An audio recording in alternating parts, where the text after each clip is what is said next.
Hello and welcome to the 10 deadly sins of poor leaders. 10 days, 10 tips. Day one, poor leaders do not make their teams their priority. They've always got something more important to do, something that is a higher priority than the growth of their team. Now, the way that shows up very, very simply, and the easiest way to explain this is that if you go back and have a look at, say, Maslow's hierarchy of needs from, the 1940s, what was at the top of that hierarchy of needs was the need to be recognized. And yes, it's called self-actualization, and people want to contribute. They want to be recognized for their contribution. Now, as a leader, our main job is to recognize positive contribution and give the gift of feedback when required. And of course, support our teams to do the best work that they can do and become the best versions of themselves. Now, if your team's not your priority, the first thing that disappears is recognition, just so you know, in my experience as a leader coach and as a team member coach.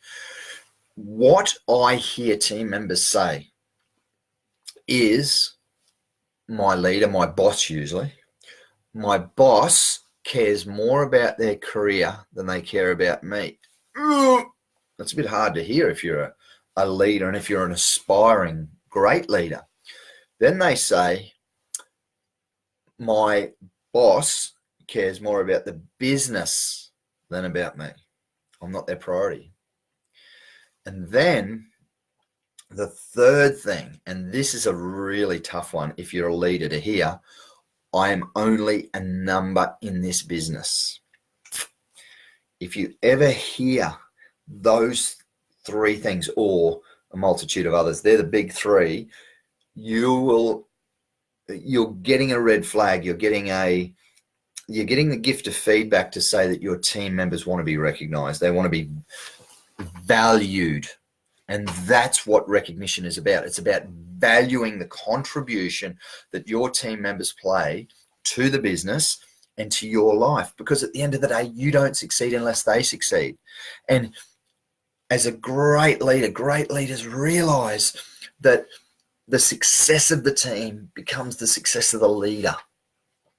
So the more that we can recognize great performance, the more great performance we get from our teams.